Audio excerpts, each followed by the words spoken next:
여호와의 말씀이니라. 보라, 내가 이스라엘 집과 유다 집에 대하여 일러준 선한 말을 성취할 날이 이르리라. 그날 그때 내가 다윗에게서 한 공의로운 가지가 나게 하리니 그가 이 땅에 정의와 공의를 실행할 것이라. 그날에 유다가 구원을 받겠고 예루살렘이 안전히 살 것이며 이 성은 여호와는 우리의 의라는 이름을 얻으리라. 아멘. 누가복음 21장 25절에서 36절까지 말씀입니다. 한 절씩 교독합니다. 1월 성신에는 징조가 있겠고 땅에서는 민족들이 바다와 파도의 성난 소리로 인하여 혼란한 중에 곤고하리라. 사람들이 세상에 임할 일을 생각하고 무서워함으로 기절하리니 이는 하늘의 권능들이 흔들리겠습니다. 그때에 사람들이 인자가 구름을 타고 능력과 큰 영광으로 오는 것을 보리라. 이런 일이 되기를 시작하거든 일어나 머리를 들라. 너희 속량이 가까웠느니라 하시더라. 이에 비유로 이르시되 무화과 나무와 모든 나무를 보라. 싹이 나면 너희가 보고 여름이 가까운 줄을 자연히 아나니 이와 같이 너희가 이런 일이 일어나는 것을 보거든 하나님의 나라가 가까이 온 줄을 알라. 진실로 너희에게 말하노니 이 세대가 지나가기 전에 모든 일이 다 이루어지리라. 천지는 없어지겠으나 내 말은 없어지지 아니하리라. 너희는 스스로 조심하라. 그렇지 않으면 방탕함과 술 취함과 생활의 염려로 마음이 둔하여지고 뜻밖의 그날이 덫과 같이 너희에게 임하리라. 이 날은 온 지구상에 거하는 모든 사람에게 임하리라. 이러므로 너희는 장차 올 이 모든 일을 능히 피하고 인자 앞에 서도록 항상 기도하며 깨어 있으라 하시니라. 아멘. 오늘 예레미야의 말씀과 누가복음의 말씀을 통해서 주님 오심을 기다리며 라는 제목으로 말씀의 은혜를 나누겠습니다. 오늘은 대강절 첫 번째 주일입니다. 강림절이라고도 하고요, 대림절이라는 용어를 사용하기도 합니다. 예수님이 태어나신 날, 즉 성탄을 앞두고 4주간을 교회에서는 대강절로 지킵니다. 주님 오심을 영적으로 준비하는 기간이지요. 우리 교회에서는 대강절 기간 동안 앞에 보시는 바와 같이 보라색 초 4개의 순서대로 불을 붙이며 대강절을 준비합니다. 각각의 초에는 의미가 담겨져 있습니다. 오늘 밝힌 첫 번째 초는 예언의 초입니다. 그리고 순서대로 베들레헴의 초, 그리고 목자의 초, 천사의 초, 그리고 예수님이 오신 성탄절 당일에 이제 가운데 보이는 흰색 예수 그리스도를 상징하는 초에 불을 붙임으로 이제 제단 초 점화가 완성되게 됩니다. 초에 불을 붙이는 이유는 이 세상에 빛으로 오신 예수님을 기다린다는 의미입니다. 여러분들이 매주일 예배하며 이 초에 불을 하나씩 밝히면서 우리도 우리의 마음에 소망과 기대와 설렘으로 주님 오심을 준비하고 기다리는 복된 절기가 되시기를 바랍니다. 대강절은 예수님의 오심을 준비하는 절기입니다. 자, 그런데 역사적으로는 이미 예수님이 우리 가운데 오셨지요. 2000년 전 예수님께서는 성육신하셔서 이 땅에 오셨습니다. 온 세상이 한숨과 절망으로 가득 차 있었을 때에 죄인된 우리를 구원하시기 위해서 독생자 예수님을 이 세상에 보내주셨지요. 하나님이 우리와 함께 계시기 위해서 몸소 우리와 같은 인간의 몸을 입으시고 우리 곁에 오신 것입니다. 그래서 우리는 이 대강절 기간 동안에 처음 오신 예수님, 그분의 놀라우신 은혜, 그리고 그 예수님을 보내주신 하나님의 사랑, 그리고 그 예수님이 오셨던 때의 감격을 회상하고 기억하는 것입니다. 오늘 우리가 구약의 본문 말씀으로 예레미야서를 읽었어요. 예레미야는 예언자이고 선지자였습니다. 예수님이 오시기 전 수백 년 전에 이미 예수님이 오실 것을 예언했어요. 오늘 우리가 읽은 본문 가운데도 분명히 다윗의 후손 가운데 공의와 정의를 이룰 왕이 오실 것이다. 이 왕이 곧 메시아를 상징하고요. 메시아가 곧 그리스도를 말하는 것이지요. 예레미야의 예언대로, 즉 하나님께서 주신 말씀대로 예수님은 이 땅에 오셨습니다. 하나님 나라를 이루기 위해 오신 것이지요. 하나님 나라의 의를 성취하신 것입니다. 오늘 우리는 대강절을 맞이하며 하나님의 말씀이 그 말씀대로 이루어졌다라고 하는 믿음과 확신을 다시 한번 우리의 마음속에 새겨야 합니다. 그리고 예레미야가 가졌던 마음, 죄악과 절망과 혼란과 갈등이 가득 찬 이 세상에 빛으로 오실 그 예수님을 선포하는 마음으로 우리들도 복음을 들고 이 땅 가운데 나아가야 하는 것이지요. 또한 우리는 이 대강절을 지내며 이제 저와 여러분은 다시 오실 예수님을 기다리는 훈련을 하는 절기이기도 합니다. 예수님은 분명 십자가에 죽으시고 부활하시고 승천하셨지요. 그러나 우리 곁을 완전히 떠나신 것이 아닙니다.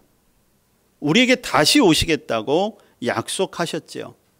그리고 그때까지는 성령님과 함께 우리와 언제 어디서나 함께 해 주시겠다고 약속하셨습니다.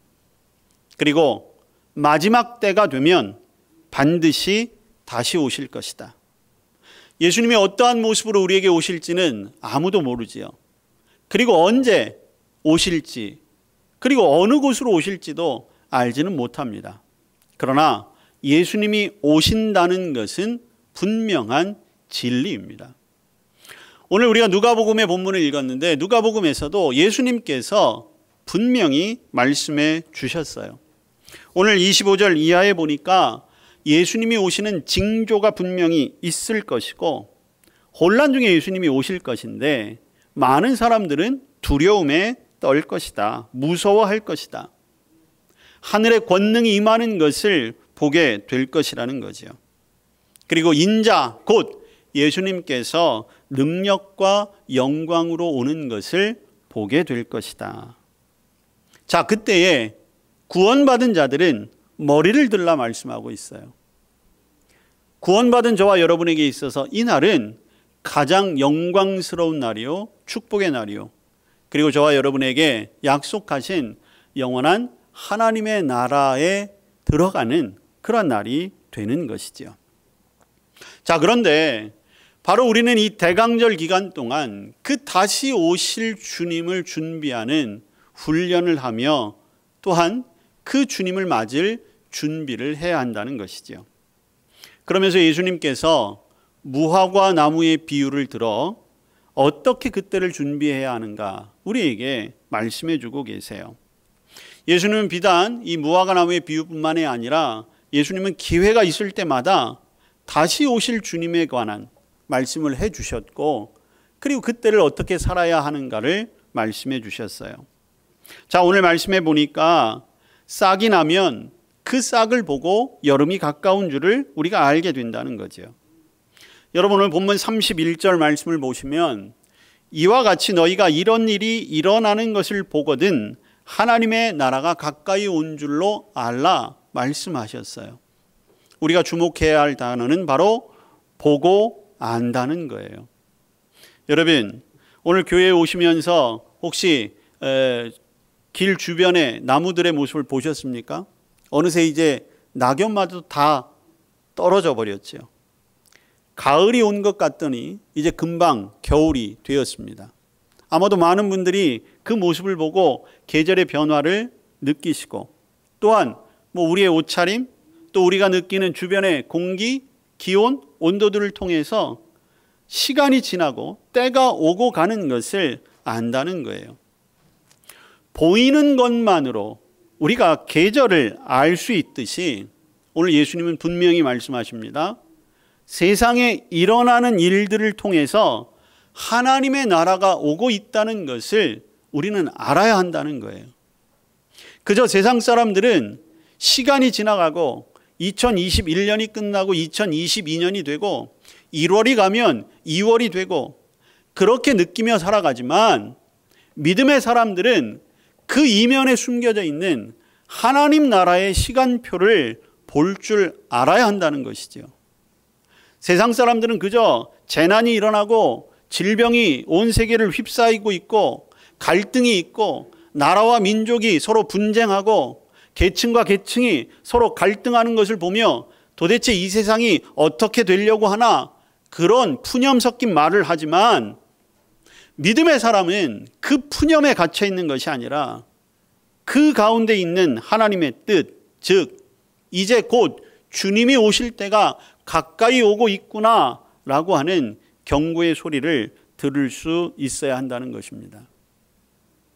오늘 예수님이 말씀하시잖아요. 여러분 32절 말씀입니다.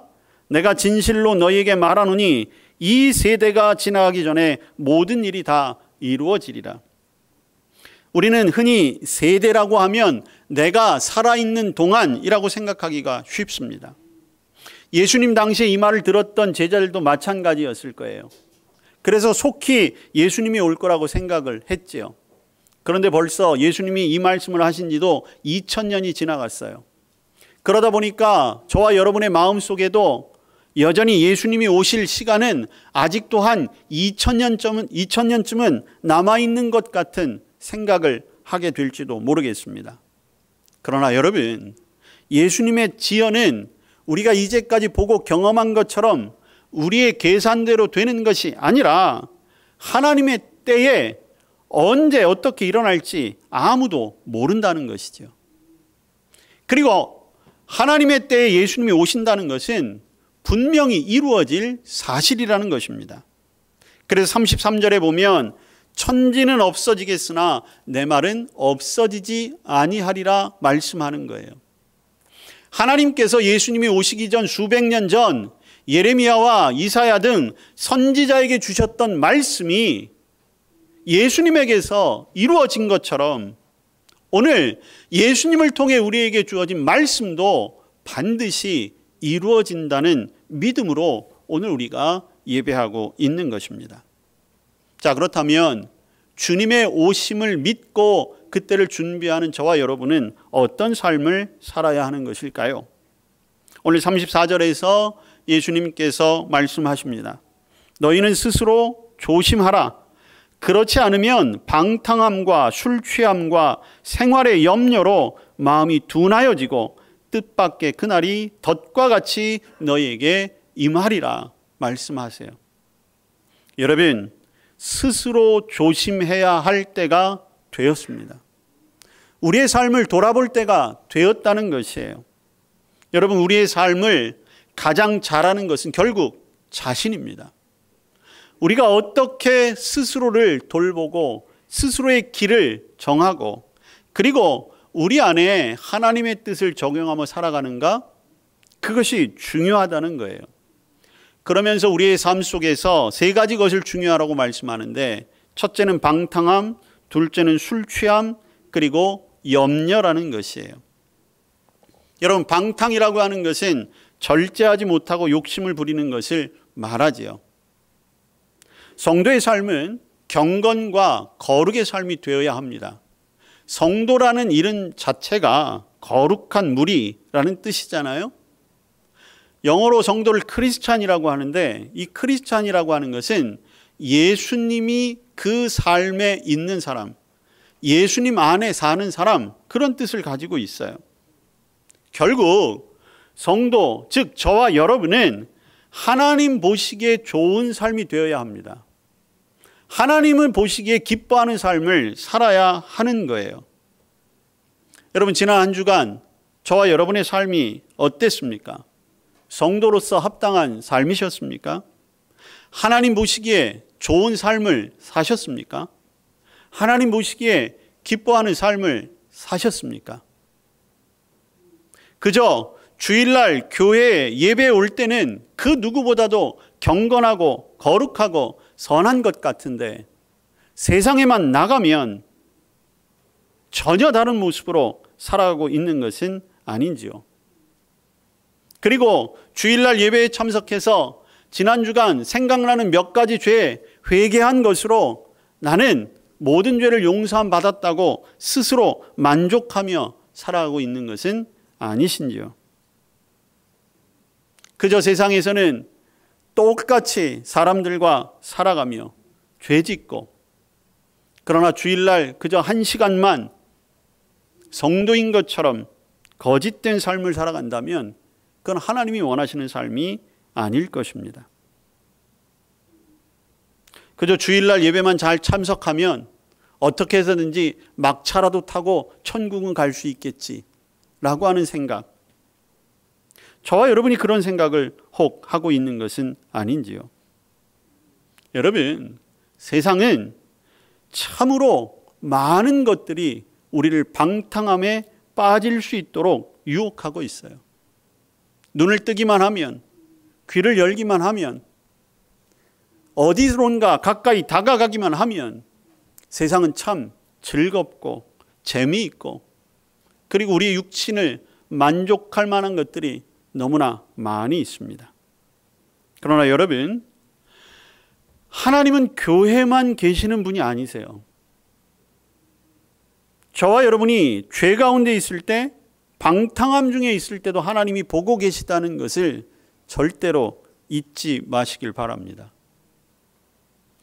얼마 전에 작년인가 우리 교회에 여러 가지 사정 때문에 곳곳에 CCTV를 설치했어요. 근데 요새는 CCTV를 설치하면 자기도 모르는 사이에 그 화면에 찍히기 때문에 모든 시설에서는 CCTV가 설치되어 있다는 것을 공고를 해야 합니다. 그래서 여러분들이 교회에 이렇게 다니시다 보면 노란색 표지로 CCTV 표지가 있어요. 그 표지가 보이면 좀 조심하셔야 됩니다. 여러분들이 뭘 하는지 다 찍히고 있어요. 근데 여러분, 그런 통계가 있더라고요. 우리나라는 1분 이상을 CCTV를 피할 수가 없대요. 엄청나게 많은 CCTV가 우리를 보고 있다고 합니다. 근데 여러분, CCTV에 경고 메시지가 있다고 해서 그 앞에서는 조심하고 그거 표시가 없다고 아무렇게나 살아가면 CCTV는 감출 수 있을지 모르겠지만 하나님은 그렇지 않으세요. 그리고 안타깝게도 하나님은 내가 지금 너를 보고 있다, 우리에게 표지판을 설치해 주지도 않으셨어요. 표지판을 설치할 이유가 없지요. 언제 어디서나 우리를 눈동자와 같이 지켜보고 계시기 때문입니다. 어렵고 힘들 때만 나를 좀 도와주세요, 지금 나를 눈동자처럼 지켜보고 계시잖아요, 그렇게 기도하는 것이 아니라 여러분들이 죄악 중에 있을 때에도 여러분들을 보고 있다는 것을 늘 기억하시고 상기하십시오. 그래서 방탕함에서 멀어져야 하는 것입니다. 이 대강절, 우리가 좀 더 경건하고 거룩하게 하나님의 뜻에 순종하는 그러한 복된 절기가 되시기를 바랍니다. 두 번째로 술 취함을 이야기하고 있습니다. 술 때문에 범죄하고 타락하는 경우들이 너무 많다는 것이죠. 자, 예수님 당시에는 술 취함 하나만으로 정의될 수 있겠지만 오늘날 이 세상은 술 이외에도 취하게 하는 것들이 너무나 많이 있습니다. 약물 중독도 있고요, 도박 중독도 있고요, 물론 어떤 성 중독의 문제도 있고, 여러 가지 것들이 많은 사람들을 아주 취하게 하고 그것에 중독되어 살아가게 합니다. 어떤 분들이 그런 얘기를 해요. 이 술 취함의 문제 때문에, 특히 이 술, 담배 문제 때문에 교회에서 금기시하는 것에 대해서 좀 부정적인 생각을 가지신 분들도 있고, 아니 가톨릭에서는 다 허용하는데 도대체 교회는 왜 술, 담배를 금지하냐, 그러면서 나름대로 근거를 대시기도 하더라고요. 술 먹고 담배 핀다고 구원을 받지 못하느냐? 제가 분명하게 말씀드릴 수 있습니다. 술 먹는다고 구원 못 받는 거 아니에요. 담배 핀다고 구원과 전혀 상관없습니다. 그러니까 그 질문은 하지 마세요. 그러면 또 그런 얘기를 해요. 성경에 보니까 예수님도 가끔은 술을 드시더라. 부인하지 않습니다. 예수님은 원래 먹고 마시고 즐기는 걸 좋아하시던 분이었어요. 그래서 그런 얘기를 해요. 술이라는 게 잘만 사용하면 서먹한 사이를, 분위기를 돋구기도 하고, 때로는 오해 있을 때 술 한 잔 먹으면서 풀기도 하고, 제가 언젠가도 한번 예화 드렸잖아요. 어떤 목사님이 그런 얘기도 하시더라고요. 어느 때는 교회 입구에다가 술을 좀 쌓아놓고 성도들을 그 술을 먹인 다음에 좀 취하게 해가지고 서로 오해하고 반목하고 싸우고 갈등한 거 한 번에 다 툭툭 털어버리게 했으면 좋겠다라는 생각을 하신 적도 있대요. 근데 실제로도 들어보면 뭐 싸우고 오해하고 갈등한 거 술 한잔 먹고 풀었다, 그런 얘기들을 많이 하시더라고요. 또 어떤 분들은 적어도 한국에서 사회생활을 하려면 술 한잔 정도는 해야지 안 그러면 왕따 된다고. 여러분, 술 먹는다고 교회 못 오는 거 아닙니다. 남자분들 핑계대는 분들 많아요. 제가 교회는 가고 싶은데 술을 좀 끊어야 돼서요. 술 끊은 다음에 교회 오면 늦습니다. 그리고 교회 오기 전에 술 못 끊어요. 교회 다니면서 끊는 겁니다. 교회 다니면서 못 끊고 천국까지 갈 수 있는 가능성도 있어요.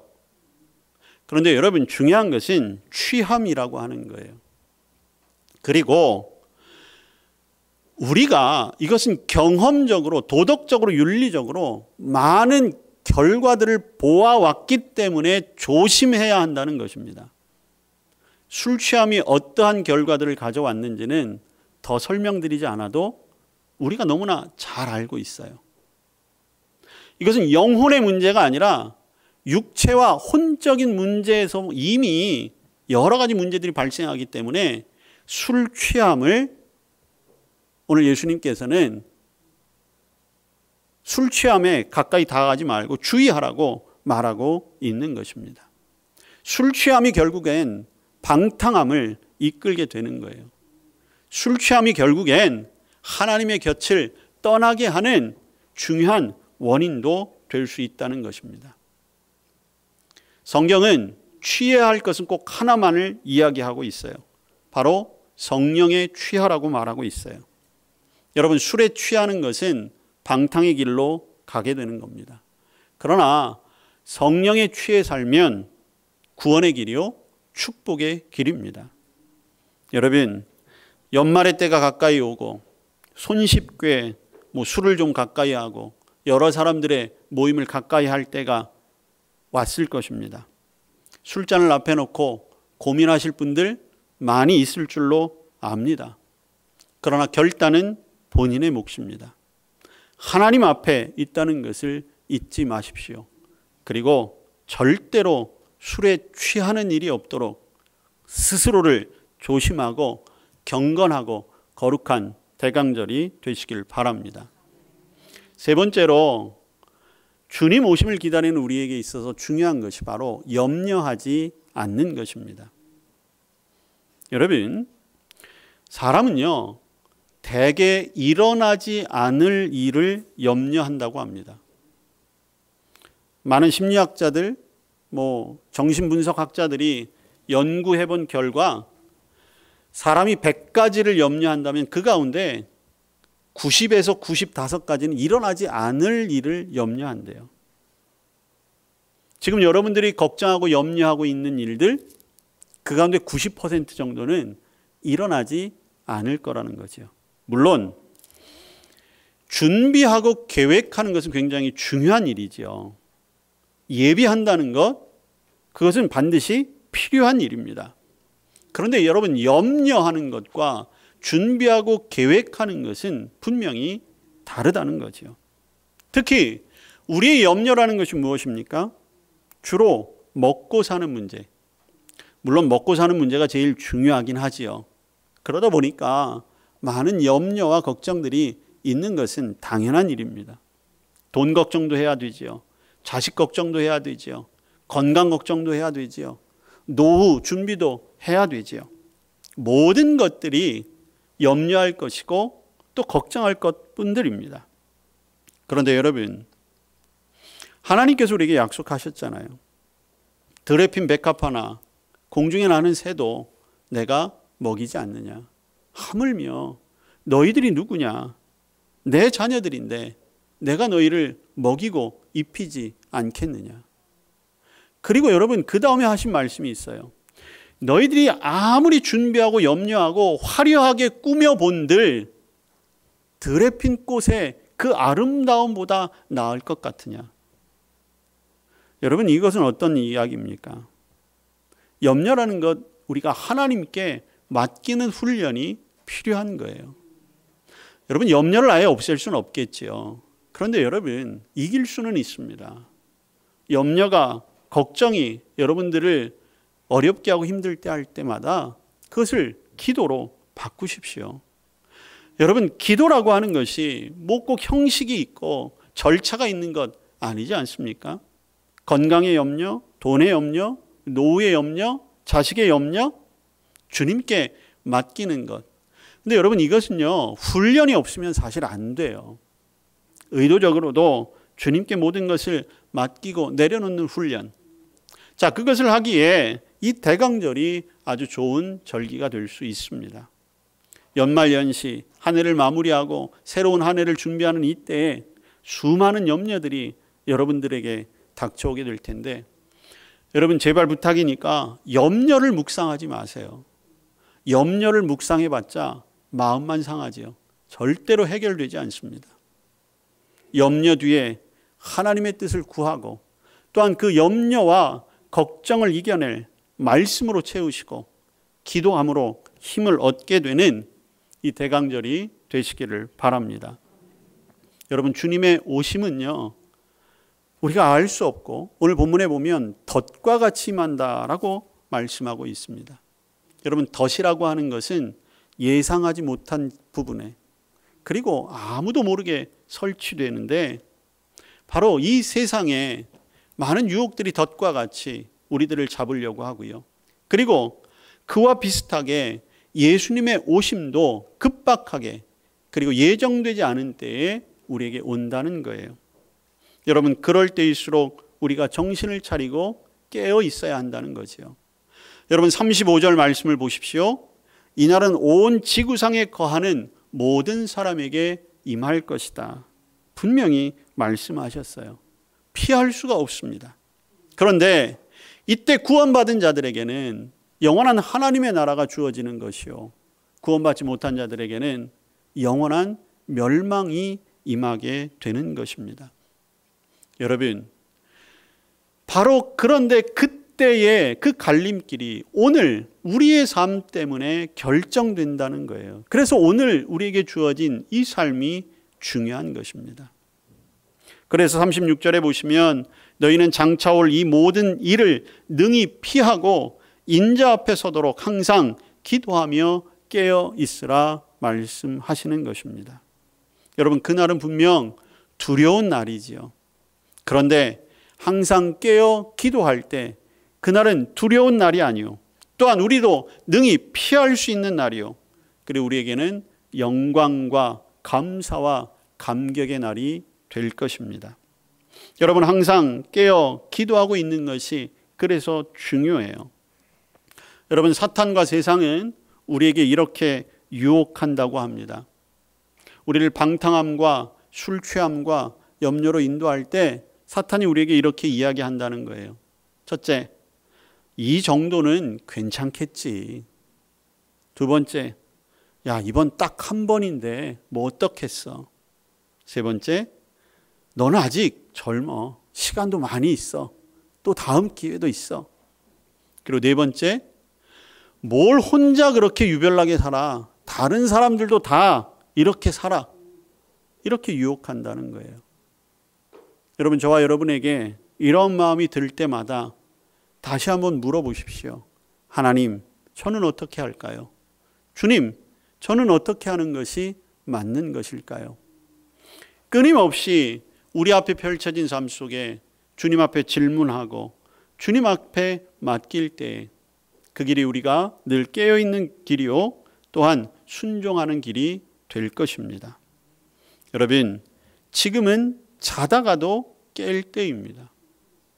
세상의 징조는 분명 말세를 향하여 가고 있습니다. 죄악의 밤이 너무 깊어졌어요. 밤이 깊으면 곧 아침이 올 때라는 것이지요. 죄가 깊어지면 주님이 가까이 오실 때가 된 것입니다. 주님 오심을 기다리며 깨어 있게 되시길 바랍니다. 오늘 말씀에 둔하여지지 않도록 기도하라고 했어요. 저와 여러분이 둔하여져서는 안 됩니다. 주님의 날을 바라보며 우리가 영광스럽게 하나님 앞에 서도록 기도로 예비하며 언제나 깨어있는 복된 성도들 될 수 있기를 주님의 이름으로 축복합니다. 기도하겠습니다. 우리를 위해 이 땅에 오신 예수 그리스도, 그분의 은혜를 기억합니다. 또한 우리에게 영원한 생명의 완성을 이루기 위해 오실 주님을 기다립니다. 저희들 더 경건함으로, 더 거룩함으로, 더 주님의 뜻을 기다림으로 깨어 기도하고 또한 이 절기를 복되게 보내는 성도들 되게 하여 주시옵소서. 예수님 이름으로 기도합니다. 아멘.